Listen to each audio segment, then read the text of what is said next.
Good evening, everyone, and welcome to Riveting Conversation, the only recap show for the best audio drama on the interwebs. My name is Joe. I am your host. I will be here to guide you through it for the next 2 more weeks. 2 more weeks we have left of this awesome season 1 so far. And with me on the couch, we have the mastermind behind Davey Boy Productions and all of your sound engineering, Dave Rivas. And, of course, Rex Riveter himself, Randy Cool. Hello. Pause for applause. I didn't know you looked like that. Right? Yeah, no. That's it? Yeah.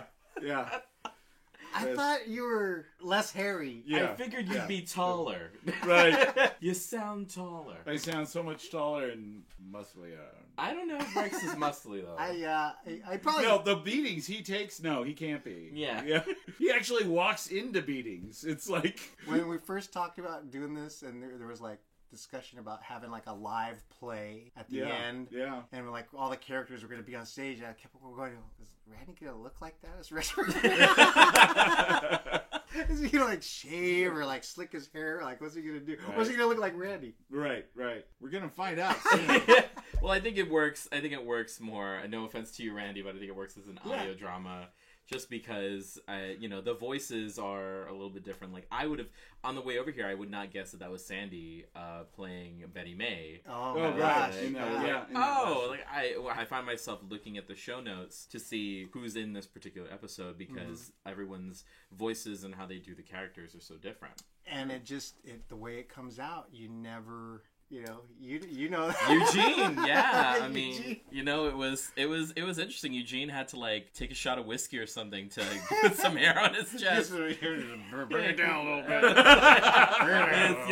It's, use from here, speak from below. What was the quote from that day of recording? The quote was more Philip Marlowe, less Marlowe Thomas. 2 things on that. One, I always hear like I've got a great face for radio. Yeah. No. So it's it's an old voiceover joke. Also, what's neat is now, we put a lot of pictures on the Facebook page, and then now that we're doing the commercials with the voice of Rex Riveter, now people are like, that Randy dude's kind of a goof. Who's this goofy guy? Dude, why couldn't they hire like a grown up? Like a reasonable, responsible adult. I bet you Rex Riveter's seen Star Wars 4,000 times. You say that like it's wrong. No, that's good. Wait, but you wouldn't. You're a Trekkie, though. I give equal. Okay. I'm a Trekkie and There goes the Star show. Wars. All right, cut it. I know, we just lost. Yeah, we just lost everyone. Okay, now. but you're a Trekkie. I am a Trekkie. That's good. I am a Trekkie. You should play Star Trek Online then. Yes, I know. you should. I am going to. And play with me. Captain Vakel Sean of the USS Enterprise F. What race is he? He's like He's Andorian. He's right? Andorian. Andorian, right. He's blue and he has antenna Yes. and white hair. Yep. And he's the first non-human captain of the USS Enterprise. Yeah. That's the way he talks. Yeah. Is he Samantha's dad? Because he's Andorian. That's Bewitched. Andorra. and the Andorians. You never knew her last name. Samantha. You know what? Never. That was such. There was that was sorry. Arthur Andor. I really appreciate you trying to get there. Arthur Andor.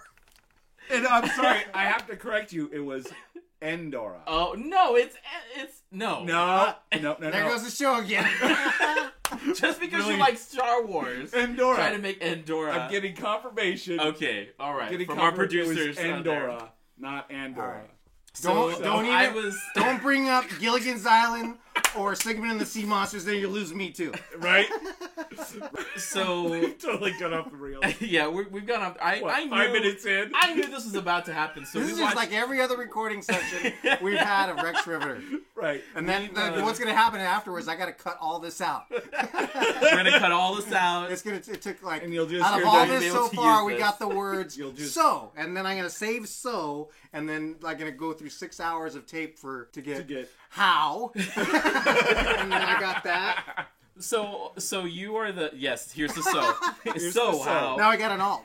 Got an Yeah. alternate version. So you're the sound engineer. You're the main sound engineer. You're the brains behind all the mixing and the editing and everything like that. Why don't you Beautiful work. Beautiful, excellent work. Why don't you tell us a little bit about you? You just gave us a little glimpse into the process, but why don't you describe a little bit about how that works and also your history? How long have you been doing this? Well, I didn't start out as a sound engineer guy because I didn't understand it. I thought it was you had to go to school and you had to be like a brainiac, and I didn't go to school and I don't have any brains. So I do, but people tell me they're made of something. Anyway, Yes. no, I started out as I was an actor in high school and college. And then I got into voice acting about 20 years ago, and I got into that by way of listening to commercials on the radio, getting ready for work, and especially the celebrity voice impersonated commercial. They would just grab my attention, and I loved their voices, and the celebrity voice impersonated one, and I would just be like, man, I could do a better impression than that. And so I just started pursuing that, and I would take workshops and classes, and if you know of any good workshops coming up, you should sign up for them and take them. Like on November 6th. November 6th. Is that a Sunday night? It is Sunday night. It is a Yes, Sunday night. it is Sunday night. If there's any good voiceover workshops coming, anyway. I think I may know one. Anyway, I started taking classes, just pursued it. And actually, that led me to get back on stage, where I met everybody here, and I started doing community theater and just got really involved. When I would go into the studio for a voice job, I'd be in and out, like in 20 minutes for a 60-second spot. And then I'd hang out and talk with the engineer guys and watch them work. And just what they were doing would be amazing. And that led to, learning a little bit. And then I'd be doing shows, and I'd say, well, why don't you have like a sound? Like, I could get you a sound. I have something like that, or I have a song that we could play there. And I'd be burning CDs and bringing them in for the sound guy, and did that a couple times. Next thing I knew, I was bringing more and more and more and more, and then just going, hey, man, get out of the way. Let me do this.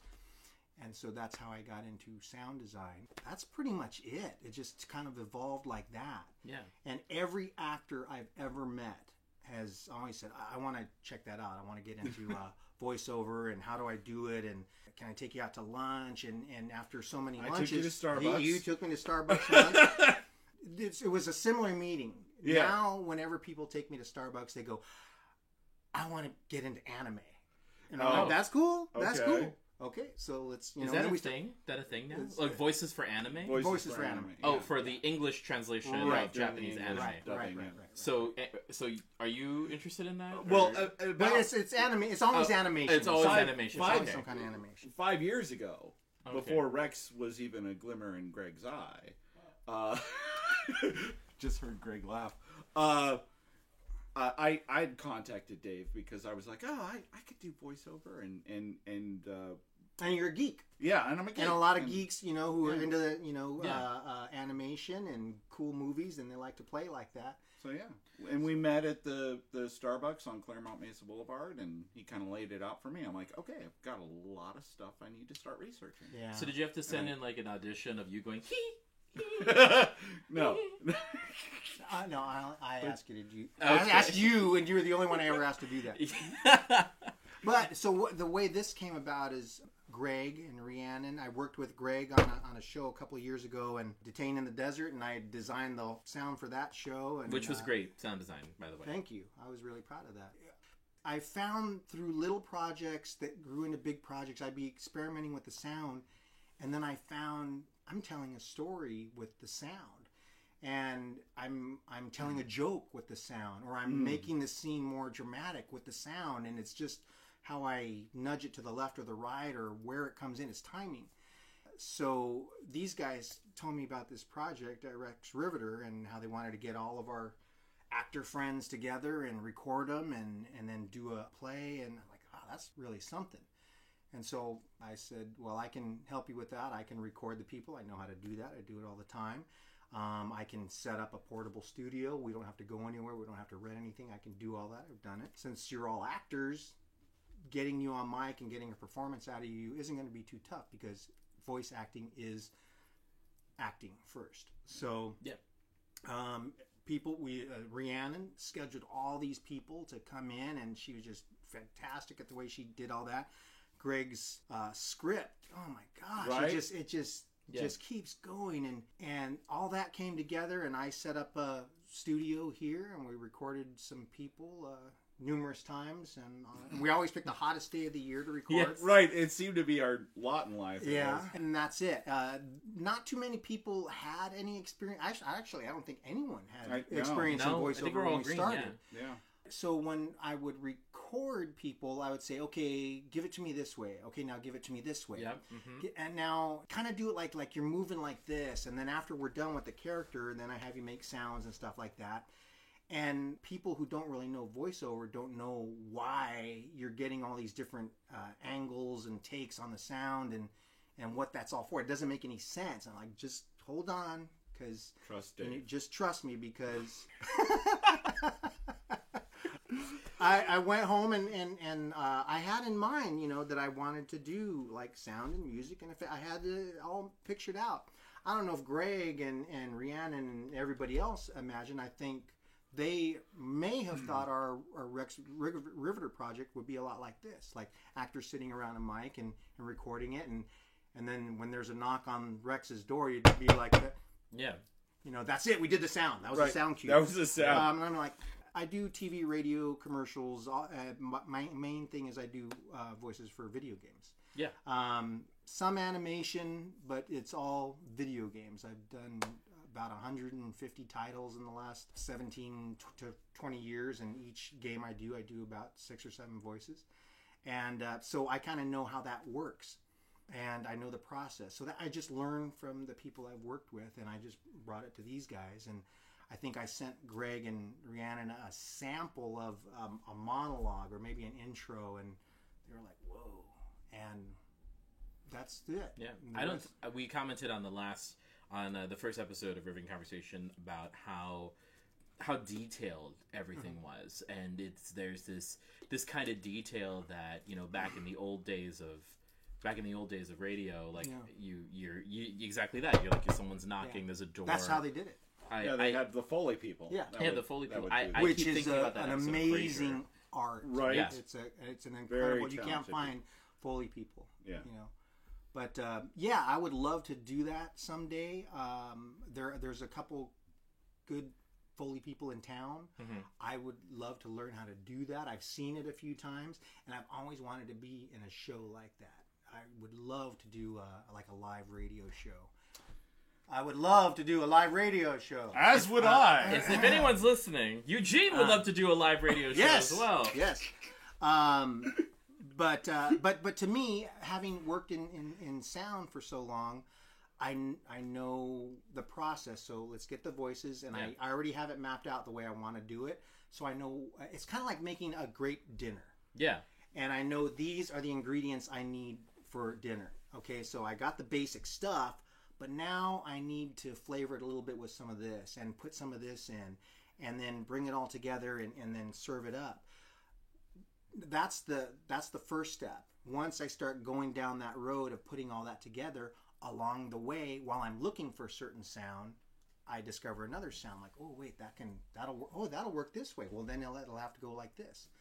And so that's my process. And as far as being really detailed and stuff like that, if we're gonna listen to it, it's just where I came from with the sound I've worked with in video games. You're basically watching, or you're playing a movie. And so for me to be involved with a project like this, it only makes sense to do things the way I've learned. And so I don't always intend for all the stuff to be in there, but when they open the door, I mean, that's connected to something. And so when he comes in, he's got to, he's probably going to take off his coat and put it up, or he's probably going to throw his keys down, and he's probably going to go grab his pitcher of vodka that he drinks. Whatever it is, it's all connected. But see, the thing I love about the work you do is that there's also the unexpected things. Like, you add in the expected stuff. There's all the steps, the stuff of Rex coming into the office. But then the one thing I always loved was, and this is going back to case one, was I think it was the second episode where Rex is being interviewed in the police station, and this was not in the script. Yeah. And this was There's a lot of I stuff don't that's even not think this was I don't even think this was in the first cut that you gave us, but basically at one point, Rex asked for a phone call. He wants to call his lawyer, and Burke goes, "I'm sorry, I don't see a phone here." And that was it in the original script and also in the first cut. But then you added the sound of him pulling the phone out of the wall, and it was just like, "Oh, that's awesome!" Yeah, and That's that's really just cool. and that just comes from the writing. He wrote the characters that way, and they're having a face off. Yeah. And so I'm thinking, like, how would they interact back in those days? They didn't have to have a witness and be politically correct and all that. Back then it's the characters, and I figured they got it. They're trying to one up each other. They're having this face off, and he's like, well, you know what, Burke, why don't you just let me call my lawyer because he loves a good joke. And the phone is probably sitting right there in between him, and Burke's just gonna look right back at him and go, "Cling! I don't happen to see a phone Right. And so, I mean, I can get a sound of a phone being thrown over. And then in today's episode, Yeah. holy mackerel! Yeah. The effects with the rain. If you haven't heard today, yeah, well, you can see it when you listen to it. You see it. Episode 2 of No of spoilers. The Case of the Missing Ending. Yeah. Episode 2, the case of the missing ending. Just a lot of really, just again, Yeah. excellent. Yeah, the rain and a lot of great stuff. Yeah, in this it's always a fun process, and just along the way, I make discoveries, and I don't know what they're always going to be. It happens on the spot a lot of times, and then when I send it out, I can't wait to see. Are they going to see what I did, or Right. what's Greg going to think? It's like, but it's always great support, and. Yeah. And rarely as an actor or as a sound design do you ever get such trust and such an opportunity where we've got this script and I sit there and I kind of do the technical directing during the sessions. Rhiannon keeps the actors on top of their character and where the story's going, which when you're doing video games and animation, same thing. There's a sound engineer there and there's a producer saying this is what's happening in the story right now. You're in a giant cave and the guy is 50 yards away from you and you're across a cavern, so you're not going to have a conversation like this. Yeah. Right. And what do you do? Yeah. Yeah. How are you gonna? Yeah. Yeah, I got to Absolutely. tell you, and you got to project your voice. You're talking to some guy way over there. He's got to hear you, and so, but never have I. Well, rarely do you get to work with someone that gives you such trust. With here's our baby, and take it and do what you do, and then give it back to us. Put some makeup on it. Put some makeup. Make on up it. our baby. Yeah, and Make our baby look pretty. it's great freedom. It's a great process, and it just goes round and round and round. Yeah. The writing is fantastic. The stories are great. The actors are fantastic, and so I'm with all these little elements to make this great dinner. I mean, it's just it's beautiful. I have so much to work with. I really get this feeling, and I think it shows on how in the final product that it is just truly a collaborative effort. Mhm. Like, Exactly. There's so much collaboration. Greg has the characters in his head. It's these voices, Yeah. these ideas that come out on the page, and then they have the script. But then exactly what you said as technically directing, and then adding in those little bits and pieces, reading, knowing where he's going, and the intention at least, and then adding to it with extra sounds and extra everything, Yeah. and then the actors coming in and providing the voices like this. And There's that's a this huge huge part of it. collaboration. It's Doing a their huge part of interpretation, it. yeah. His writing sets up the actors, and then the actors do their take on what the character is. And the character that comes out of those words, that clues me in onto, well, I think this character would probably do this. Yeah. Or might do this. There was, Rex went to talk to the guy in the diner, and then the guy was just kind of like, what do you have? Yeah. My first husband did this or whatever. And then he was making comments about how, like, yeah, he wasn't having a good day. And there was a line saying, as I was leaving, he started giving somebody else a hard time. And I'm going, what? He must drop plates or something, or he's going to spill coffee on someone. Yeah. Someone's got to have a reaction. And while I was trying to figure out something to do, I came across the sound of a baby. Of a baby crying. And I'm like, oh, so he was just either such a jerk, he made the baby cry, right, or he stepped on the baby. Well, wasn't there some dishes that clattered, then the baby cries? Yeah, so it's a happy accident. There's a lot of happy accidents. Yeah. So Randy, let's talk about the episode. We don't have much time left, but let's talk about the episode at hand, which is episode 2 of the season finale for this first season, The Case of the Missing Ending. This was I was just saying before we started that this was just this is my favorite episode to date, by how like leaps and bounds we've come with Rex. Yeah. You should have already listened to it if you're listening to Riveting Conversation. Listen to the episode before. So I'm going to say no spoilers, but I can't promise anything because I want to talk about some stuff. Make spoilers. Today? You're going to do a spoiler for today's episode? Yes. Ooh. We should. Why not? Wow. This won't come out. Well, this won't come out until... This won't come out for a while. This is not going to come out for a while. So one thing I want to say is that Rex... Now more than ever do I fully understand that Rex is the guy who has to have the last word. He's the guy who has the crack for every single thing, no matter the situation. He's talking to Maxine. He's talking to Abe Breslow. R.I.P. Abe Breslow. There's the spoiler. There's a spoiler. Sorry. And I feel like such a dolt because I was just saying in the last episode how much of an asshole I thought Abe was, and now he's died. Maybe if I keep saying that about different characters, they'll start getting killed off. They'll get written off. They'll get written off. People should start paying you money to save their characters. Exactly. Now. Is that what you're saying? So with Rex, like even as like Abe is dying in his arms, he's like, I've come to read your meter. I've just it's this. Oh, I'm like, oh, okay. So comedy is a defense. So Rex Riveter is basically Chandler from.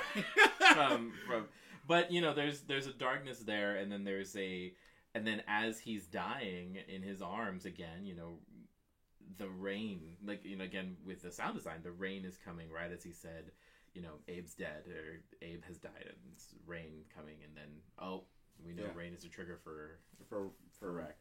For Rex, yeah. So, one thing I wanted to ask you is that we listened to the episode live before we started doing the recording of this conversation, and it was just I was having so much fun watching you listen to the episode. I took pictures of Randy while he was watching because he was just like, and the whole time I'm saying, weren't you there? Like, you're the one you're on every call sheet. You, don't get a break. I spend an entire day...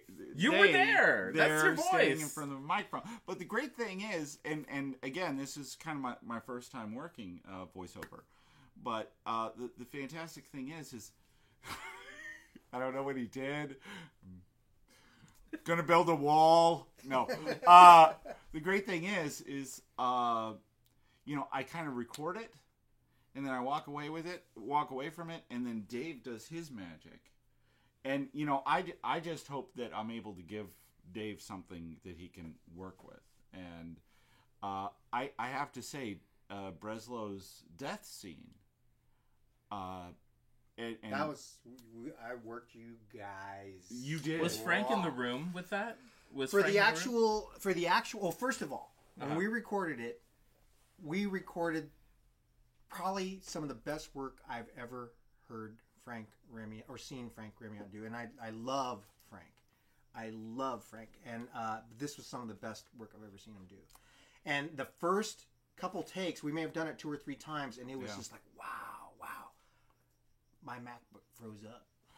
No, and I lost everything. It just turned off. I didn't save it, and it was gone.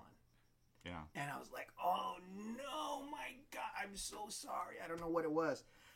Then we did it like maybe 3 or 4 more times, and these guys are getting into it and crying. I'm like, do this, do that, do that. I remember I was like, yeah.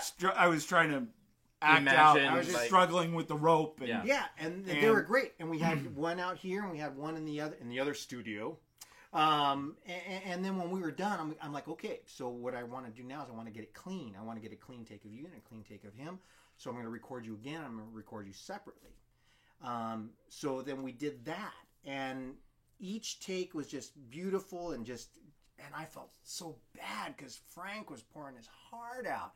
And what I ended up using was the takes when they're not talking to each other. Oh, Wow. So I'm there feeding them lines, and I'm like going, don't look at the script. I mean, you got that, and we have those takes, but now just talk to me or give me a response, and I can do stuff with that. And so I cut together their scenes, and they aren't really talking to each other, but they know the intent of what was happening. Because you had done it several takes before. Well, we've done together. it, and they knew the characters, and they knew what the scene was all about, and that's their homework on acting. And so when they weren't even there, which is traditionally how we do voiceover work, the other actors aren't there. So doing it in this setting, and that's another plus, is these guys are training, or we're giving an actor's session with actors working off each other, which is rare in voiceover. And so that was a true, a moment where they were in their characters so much, they gave an honest performance, and I got to walk away, and I just had so much stuff. And there's stuff that I'm like, oh, I want to use that, but I want to use that too. I got to do some. But what you hear in the actual show is separate takes. Wow. They're not interacting with each other. I have to say, I mean, that scene was probably the biggest challenge to portray Rex. Because, like you said, Rex is still trying to be light. He thinks, when he goes in there and before he finds the gunshot wounds, he thinks he's going to be fine. Yeah. He's going to be okay. I'll just call it. Like happened to me 6 times yesterday. Yeah. No problem. And That was my Rex River. that was beautiful. Meow, say, meow, yeah. meow. Hey, Joe, what's going on? Shut up, Jenny. I hate you. See that? Yeah, that was beautiful. You should do your Angelo now. Mr. Riveter. Yeah. No, wait. Do it again, but higher. Mr. Riveter. That's good. Okay. I could be directed. I love you all. Steve, love you very much. I wasn't making fun. I'm Angelo. Yeah, He's no, Angelo. I'm Angelo. You were You're Angelo. I was doing Anthony Salerno. You were doing Anthony Salerno. I was there's a little I totally payback, little misheard you. payback. Angelo. Exactly. But it was such a challenging scene to work on, and to hear it finally with Frank and with the sound effects, it was just it actually gave me chills. Yeah, today was a. If you haven't listened to it now, well, you don't need to listen now, but Yeah, we just because we tell you the whole thing. But yeah, today Rex gets a flat tire. Yes. 2 of them. And it rains. Yes. Important points for the story. I Yes. always enjoy. There are listening. prostitutes. Yeah. Again, like I've been telling Greg that every good, there has to be prostitution. So Yeah. I'm glad he took my note on that and finally You know what? brought it in. Here's a bonus about the prostitution, besides the obvious. This is not known by our listeners, but for the cast, after every case is done, I take all their sessions that we have, and when I'm cutting all this together, I have a separate file that I keep all the snips. And you know this, and you know this. Oh yeah. So when we're done with the case and we're moving on to the next, the cast is like, "Oh, I'm unemployed again." Not like we paid you, but But yet, if you want to sponsor us, yes, Right? you just Yeah. sponsor, we gotta pay our actors or Yeah. feed them, something during their sessions.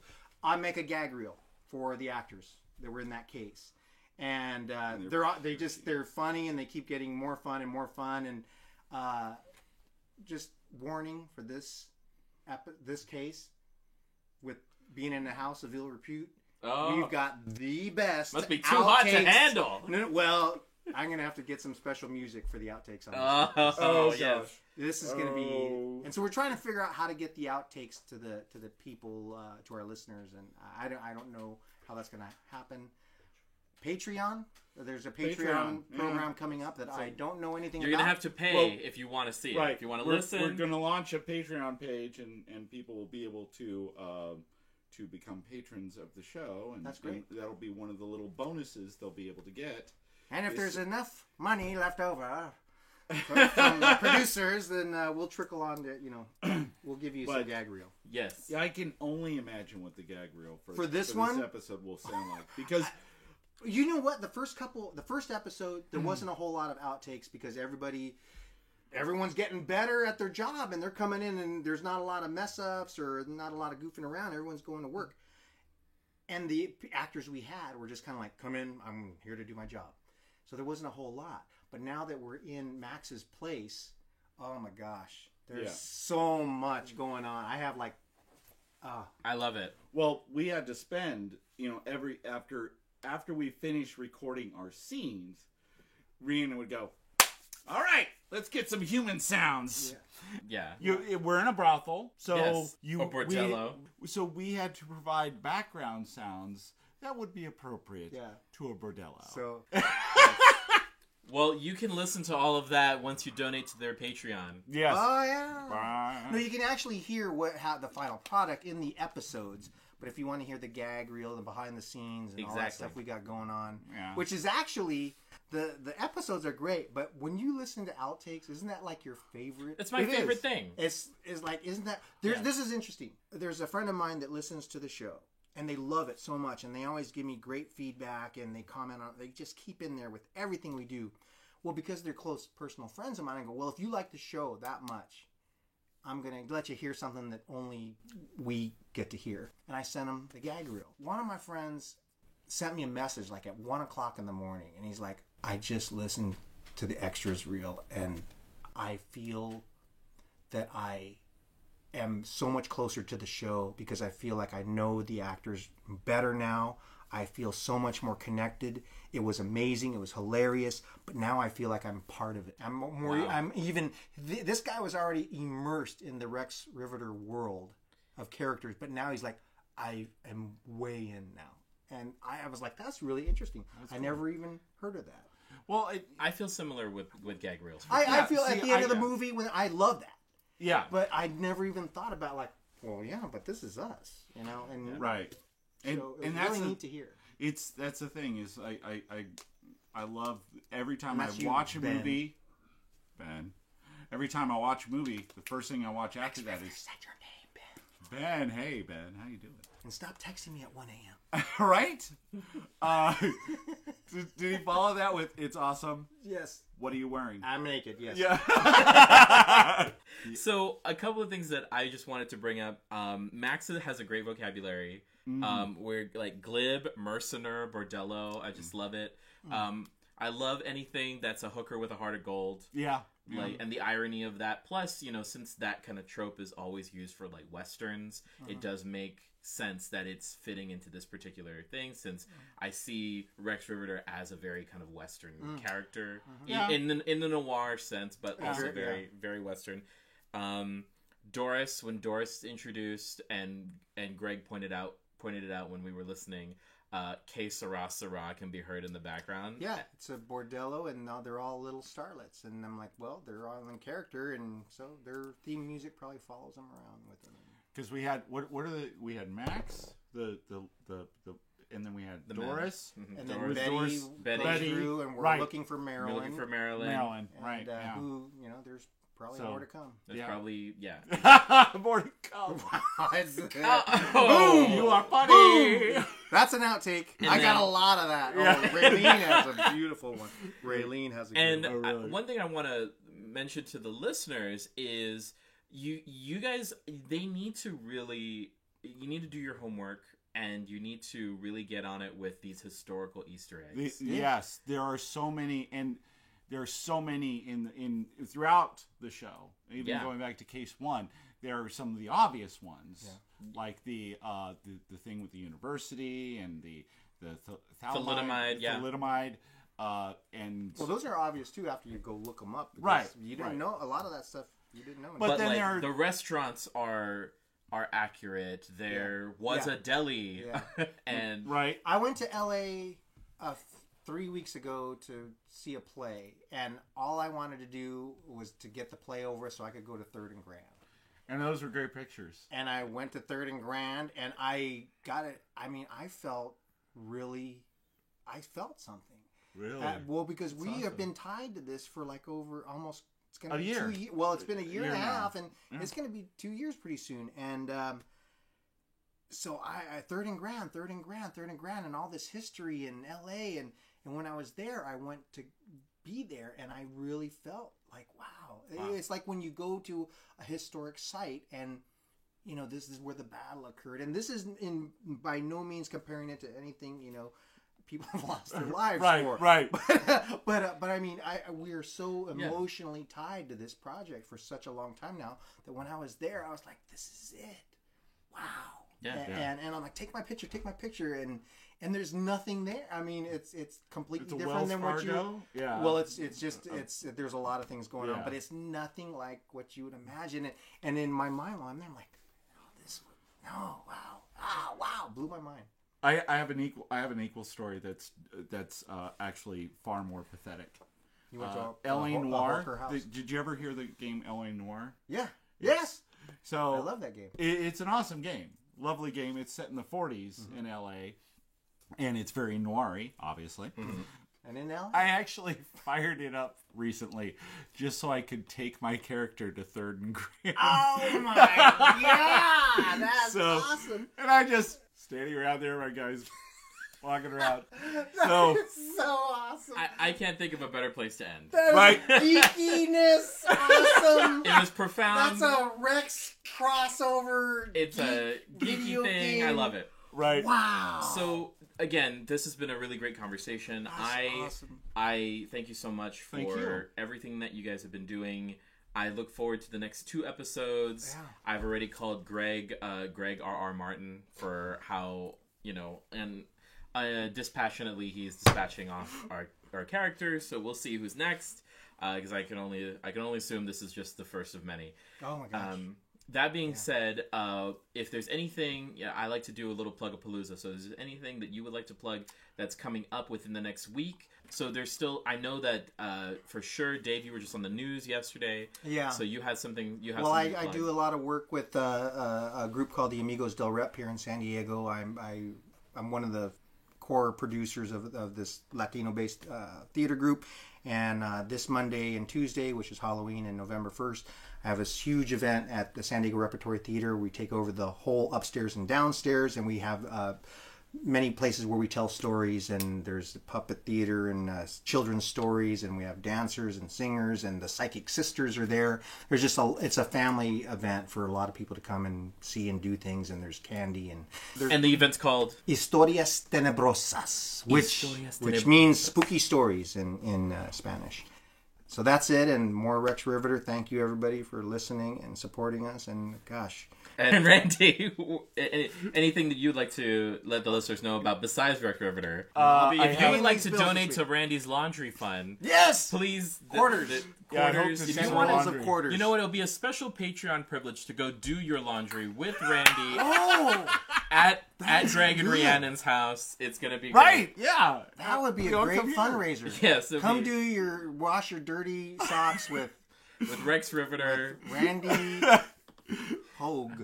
And, No, he's another voiceover Yeah. guy That's a different guy. Yeah. on from the radio. Yeah. and once again, plug I'm for Joe. Jeff and I've been Jer. your Yeah, we host. just did a Jeff and Dare plug. And once again, I'm Joe. Sorry. I've been your host I was trying to think for of a Rex famous for Riveting Randy. Conversation. I was trying to think of another Randy. You can that's find famous. me. You You're can the find only me on one. Besides Randy Hogue. Randy Macho Man Savage, Right. right, baby. Randall the monster from Monsters Inc. Right. Yes. Yes. Yes. That's what Which I is really Steve want to be Buscemi. associated with. Yes. That's good. All right. Yeah. Yeah, it is. But So- you're there's very few, so you're lucky. Right. So you've been listening to Riveting Conversation. My name is Joe. I've been your host. You can find me on my personal podcast, Untitled Friendship Project. It's lovely. And a week from today, so on Halloween, we are going to be releasing the first 3 episodes of a brand new project that I have been working on called Fright School. Are you ready? Because it's going to be awesome. I love the theme song. Dave would love it because Davey Boy Productions helped produce that theme. So yes, stick around for Fright School if you need a good scare. And once again, we will see you next week for more riveting conversation. Good night, everyone. Good night. Yes!